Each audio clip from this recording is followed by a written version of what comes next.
You're watching E.T.N, where we don't do news, we just talk entertainment. Share and subscribe. Hey guys, welcome to Entertainment Talk Nation. This is Rob. This video, we're going to discuss the DC Fandom over the weekend. Specifically, this video, we're going to focus on The Batman. Yes, The Batman did have a trailer, as I'm sure many of you know, and I'm sure many of you have seen it. I watched it over the weekend on stream, Saturday night. So we had a nice discussion about DC this weekend on the streams. It was a lot of fun. And before I get into The Batman specifically, I want to say overall, I thought the DC Fandom was really good. I believe they give their fans a lot to be optimistic about. There's a lot of good content that looks like it's coming, their way. And, DC's had they've had a rough go of it, with their movies. And, you have obviously gems like Shazam and Wonder Woman. Of course, Aquaman was a huge surprise, a big success when it first came out. So they have a lot of things to build on. And I got to say, I was very, very impressed with the fandom. There was a lot of things coming, a lot of the trailers that I saw that I'm very excited about. And I want to talk about The Batman. This is obviously the big one. We have seen DC choose their Batmans throughout the years, and for the most part, whenever there's been a casting in a Batman movie, whether it be the main character, Batman, of course, or another character, there's always been some sort of big reaction. When I was a kid, I remember when Michael Keaton was chosen as Batman, the big thing around was, oh my God, they're choosing Mr. Mom to play Batman. Later on, I don't think there was anything said negatively about Christian Bale, but when Heath Ledger was chosen as the Joker, there was a lot of criticism there. We all know how people reacted to Ben Affleck when he was chosen as Batman. And of course, as we all know by now, everybody loves him as Batman. And now we have Robert Pattinson. And of course, the backlash ensued because of his Twilight days. But many people have failed to really, I think, take in what Pattinson has done since Twilight. He's done a lot of good work. And I know there's a lot of people saying good actor doesn't mean he'll fit the role. I agree 100%. I don't deny that one bit. But at least knowing that you have a good actor in there is a good place to start. Now, watching this trailer, I got to be honest, I thought it was solid. I thought it was good. I don't think I'm as enthusiastic about it as some other people because for a multitude of reasons. Number one, I'm a little tired of Batman. DC has so many great characters, and Warner Brothers just keeps going back to the well. There was a time I was a huge Batman fan, and more movie related than comic. I spent most of my comic years with Marvel, and when it comes to DC, I kind of focus on the primary characters. Superman and Flash being among my top favorites in DC.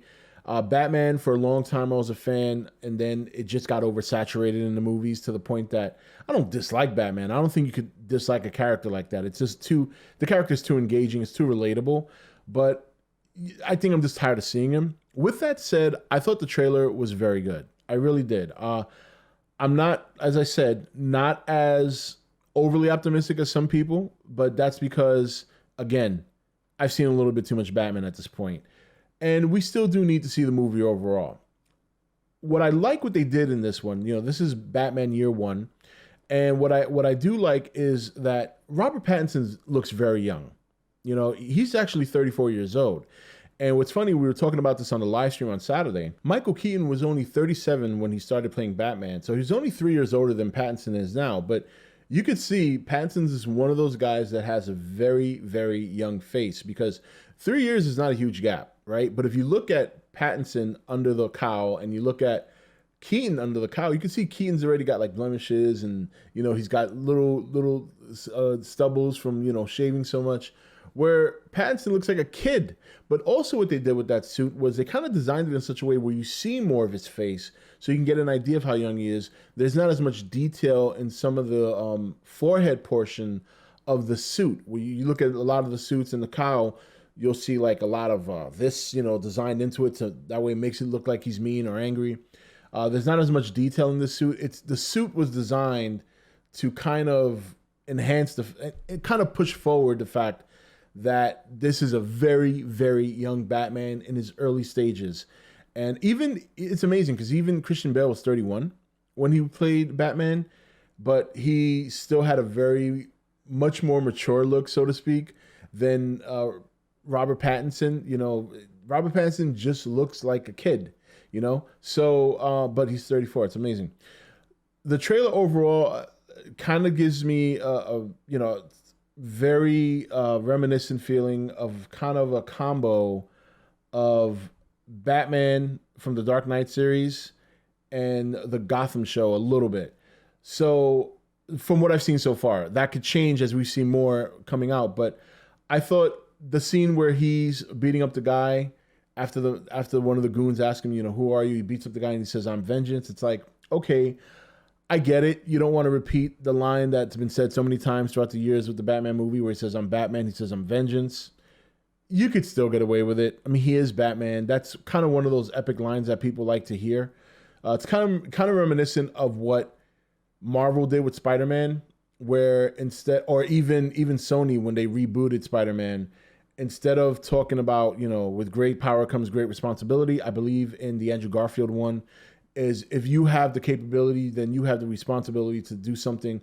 I'm paraphrasing, of course, Martin Sheen here, but he does not say the exact words. They do the same thing in, when you first see Spider-Man in Civil War, where he alludes to being responsible for the power you have in doing things. Once again, paraphrasing, but never repeating the same line. But there's certain lines that stand the test of time. With great power comes great responsibility.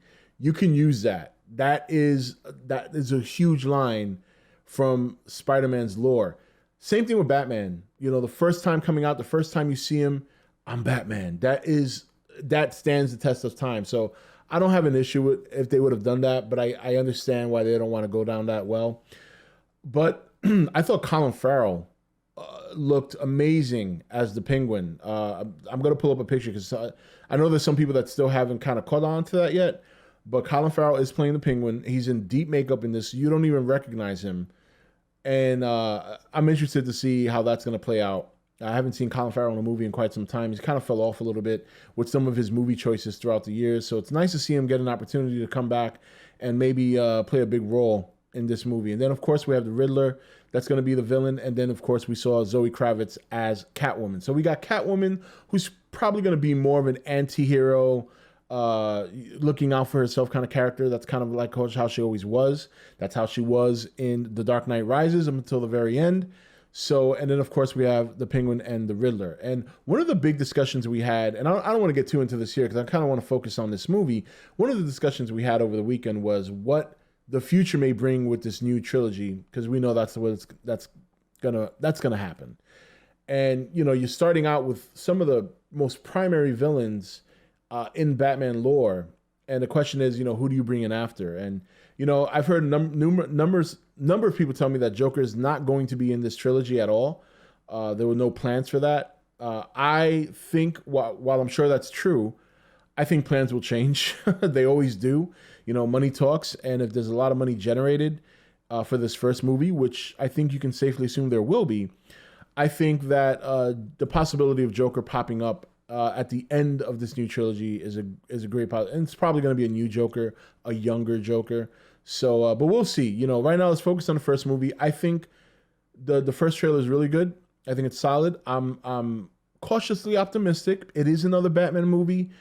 Even though it's year one, we already saw Batman Begins, so we got an idea of what year one is like. So it's going to be interesting how they kind of change the narrative a little bit, what directions they go in. Again, I'm not a DC lore master, so I'm not sure if there's elements that were in this trailer that people recognize from the comic. What I do know is we've seen plenty of Batman movies. We kind of know what happened with his parents at this point. We have had a good introduction in terms of the Ra's al Ghul and the League of Assassins, or the League of Shadows, however you want to call it. I've heard it called both. I think on the TV show The Arrow, it was known as the League of Assassins, and I think in the movie Christian Bale movies, it was League of Shadows. So we'll see. I'm cautiously optimistic. I think it was a good trailer to start. I'm not as worried about Robert Pattinson as I am about just the idea of another solo Batman trilogy, because you can go to the well one too many times. So we'll see what happens. But overall, I thought the trailer was entertaining. I like Colin Farrell as a Penguin. I thought that was great. I think the suit looks good. I think the suit actually spells out this is my first year and I'm a young Batman. I think the suit has that all over it. And I love the Batmobile. I love the Batmobile. The 89 Batmobile from Michael Keaton's movie is still my all-time favorite. This one right now, I want to see it in action, but man, the Tumbler is pretty good, but I think this one has the potential to pass the Tumbler for me. And we'll see. We'll see what happens. But anyway, I thought it was overall DC's Fandom was great. We're going to talk. I'm going to do another video about Wonder Woman, and we're going to talk about some of the other things we saw at Fandom and some videos. And and then please share your comments below. Let me know how you guys feel about Patman, as we're now calling him. And we'll talk about Affleck returning for the Flash movie in a separate video, and we'll go from there. So anyway, guys, that's it for this one. Stick around. There'll be some more later on today, and I hope you guys have a good one. This is Rob signing off for E.T.N, where we don't do news, we just talk entertainment. Take it easy.